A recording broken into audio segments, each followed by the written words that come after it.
Why is Goblin Piledriver never sad? Because he has protection from the blues.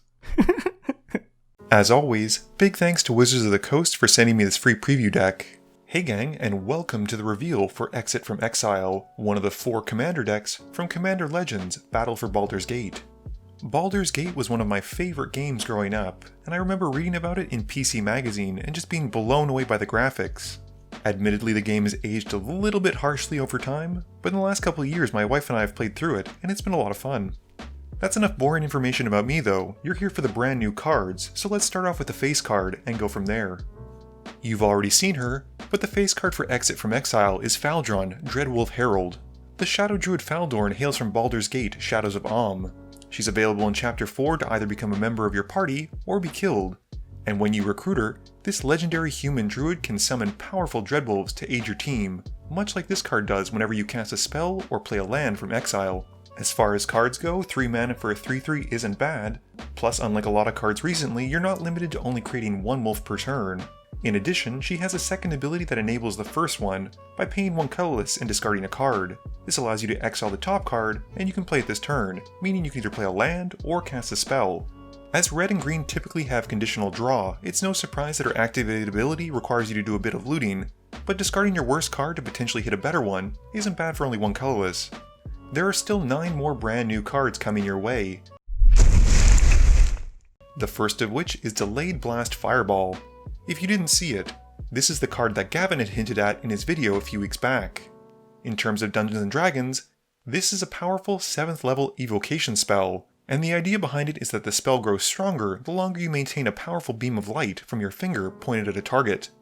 To signify this building power, we have 2 options on how to cast the spell. We can immediately cast it to deal 2 to each opponent and each creature they control, or we can let this build by exiling it from our hand for 2 colorless mana to its foretell ability. We're then able to pay basically double the cost down the line, and this ups the damage from 2 to a whopping 5 per opponent and 5 per creature. This is a great card to exile early on and forget about, and then use when you need it at a critical moment later on. I like that it only hits opponents and their creatures, since often red has board wipes that hit everything, so this can clear the way, plus if you have Faldorn out, get you a wolf. Next up we have Dernan of the Yawning Portal. One of the other cards that you could run as your possible commander, this friend of Kelvin Blackstaff Arnson, is a member of the secretive council known as Lords of the Waterdeep. As one of the hidden Lords of Waterdeep, Dernan would often be found in his inn, the Yawning Deep. Serving drinks and overhearing rumors allowed him to get a unique perspective on the populace of Waterdeep. And although he shied away from the glitz and glamour of courts, he was never truly alone, often having some of his loyal friends acting as patrons of the bar, just in case things got hairy.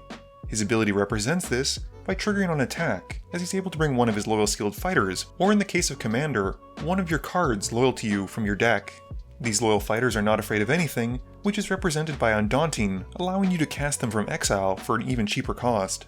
4 mana isn't a bad price for a 3/3, and with green there are a couple of ways that you're able to set up the top card to be a creature that you want, like Worldly Tutor. Next up we have a Green Slime. Green slimes are dangerous creatures that have surprised many adventurers in their time, and they have a reputation for being able to devour and digest literally anything. Almost as if it's dropping from the ceiling onto an unsuspecting party member, with Foretell and Flash you're able to set this card up to surprise an opponent's attempted use or activated ability of an enchantment or artifact source. If you do, the green slime successfully devours any permanent that it counters, destroying it in the process, which is pretty decent value. Next up is a powerful enchantment called Journey to the Lost City. An interesting way to invest 4 mana, this triggers on your upkeep, helping you get on your way, and we see the return of the D20/rolling mechanic. Exiling your top 4 cards reminds me a bit of Hideaway, but better in that Journey can typically provide you with some kind of card advantage on each of your upkeeps, by either letting you play an extra land for turn by rolling 1 through 9, or potentially hitting a beefy 2/2 wolf that can come in with up to 4 +1/+1 counters. Of course, if the dice gods are in your favor and you crit, you get to put all permanents into play. I could see this being a good inclusion in decks that are running Primal Surge, since in both cases you want to minimize how many non-permanents you run in the deck. This card had me a bit stumped in terms of lore, so I reached out to Gavin Very, and this is his reply. This is a journey to the lost city of Misro, and it's a perilous quest. One thing he wanted to do was make sure some cards hit that Dungeons & Dragons flavor of adventuring, and this card does that great. You're trying to find the lost city, and maybe someday you will. Next up we have Nefeshni. These demons are horrifying chaotic evil beings hailing from the abyss. Their terrifying appearance is second only to their lethality. Wielding both claw and sorcery, these powerful demons will greatly bolster your team by copying any spell you cast from Exile, even if it's a permanent. The only downside, and I say this with air quotes, is that much like Sneak Attack, you have to sacrifice the permanent at the end of turn. For me, this card would be a great addition to a Prosper deck, or it could be slotted into something that might want to capitalize on Sundial of the Infinite, like Cedrus, who wants to save his unearthed creatures anyway. Next up, we have my personal favorite card from the deck, Passionate Archaeologist. Lore-wise, I'm not entirely sure how this one works, and I think it's just mostly a cool card.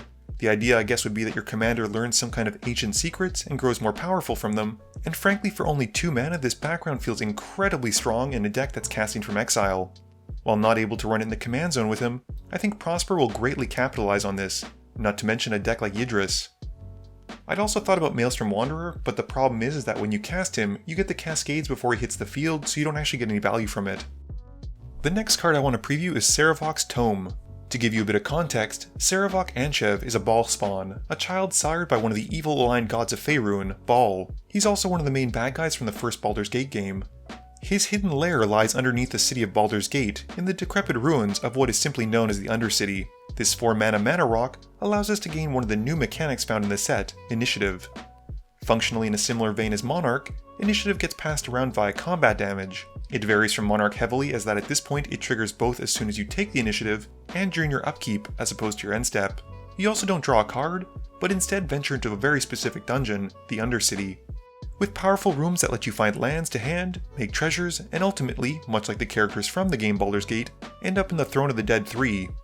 By completing this dungeon, your heroes have gained a ton of experience, and this is represented by having a creature come in from your top 10, plus it gets 3 +1/+1 counters, and gains hexproof until your next turn, setting you up to have a powerful creature if you dare venture far enough. The tome has further payoff if you complete a dungeon, allowing you to exile your top card from the library and casting it without paying the mana cost, assuming you made it through a dungeon. And at 4 mana, only tapping for 1 is a bit slow, but I could see it being run in a dedicated dungeon deck like Sephiroth. We're on the home stretch now with only 2 more cards to reveal, and one of them is a Twincali Hunter. This is another evil-aligned creature hailing from Faerun. The Twincali, sometimes known as the Man-Scorpion or Scorpion Folk, are carnivorous half-human, half-scorpion fighters. They're also powerful hunters who will capture any fallen creature of yours, exiling them from your graveyard if you use the adventure mode, and allowing you to cast them until the end of your next turn.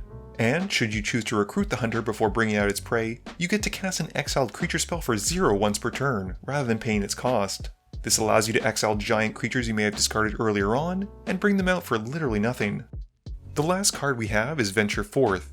As with any good adventure, there'll be times where you just have to trek on and look for the next exciting clue. 4 mana to exile the top card until you hit a land might seem a bit steep, but there are 2 upsides for this ramp card. First, if you've got time to spare, you can pay an easy 2 mana and suspend it for 3 turns and forget about it. Second, if you have mana to spare, no matter where you cast it from, whether it's from exile or hand, you get to exile this spell with another 3 time counters on it once you're done, and soon enough you'll find yourself doing it again. I like the design of this card a lot, and depending on when you power this out, you'll be getting a hit on lands every 3 turns, which seems like great value if you can guarantee the game goes long, or if you suspend it early enough. This was another hard card that I had to pin down lore-wise, so I reached out to Gavin again. His answer is, this is another card where we really just wanted to hit the Dungeons & Dragons trope of going out and exploring. Some fun facts, this is the green member of the cycle started with Inspiring Refrain and Rousing Refrain. Additionally, it's just great with Faldorn. The land is exiled before it comes into play, which means you get to cast it off suspend, and get 2 wolves basically. It flips from the top instead of searching, so you can hit non-basics. So you're probably asking why I've only revealed 10 brand new cards, and that's because they've reduced the number from 15 to 10, and the plan is to focus on reprints to bring value to the deck. That being said, I should have a link to the deck list below, but there's actually a pretty decent amount of value in this deck. Right off the bat, there are 2 Planeswalkers, Vivian Champion of the Wilds, and Xenagos the Reveler. Xenagos feels like a great fit for this deck since it helps ramp you, and his -6 is basically going to cast you a bunch of spells from exile, which, depending on your commander, could end up with a bunch of wolves, which feed his +1 ability. Vivian is pretty cool too, since she gives creatures flash, so you can cast them from exile at instant speed. Moving to reprinted creatures, we have Layla the Blade Reforged and Urabrask the Hidden, which each both cost a pretty penny. Moving to sorceries, we have a very noticeable hit of Jeska's Will. This powerful red card sees a lot of play, and it's a great reprint and makes it accessible to everyone. We've also got some decent ramp spells with Nature's Lore and 3 visits, each being over $5, so it's great to see them getting reprinted. Moving to instants, there's only 4 in the deck, but Beast Within is always nice to see again. There aren't a ton of artifacts, but an Arcane Signet and a Soul Ring are never something I'm going to say no to. Enchantment-wise, things get interesting again as well. We've Primeval Bounty, which has been reprinted a couple of times, but it's a decent mythic. And the more interesting one is Stolen Strategy, which I'm surprised to say has hit over $10 at this point. And last but not least, I'm sure everyone is interested, there's 39 lands in the deck, and in terms of reprints, the noticeable ones are Castle Embereth, Cinderglade, Game Trail, Kessig Wolfrun, Raging Ravine, and Temple of Abandon, none of which are particularly expensive, but at least we're seeing some variety in what they're putting into the decks.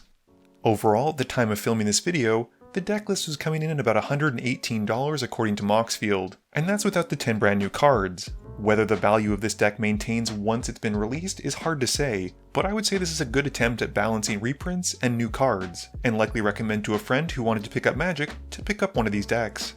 Let me know what you think about this in the comments below. I'm curious to hear what you think of red and green Exile effects. I wonder if down the line we're going to see some kind of Jund one since we have Prosper and now this deck in those colors. So thanks for watching, and thank you again to Wizards of the Coast for sending me this preview deck to reveal to you all.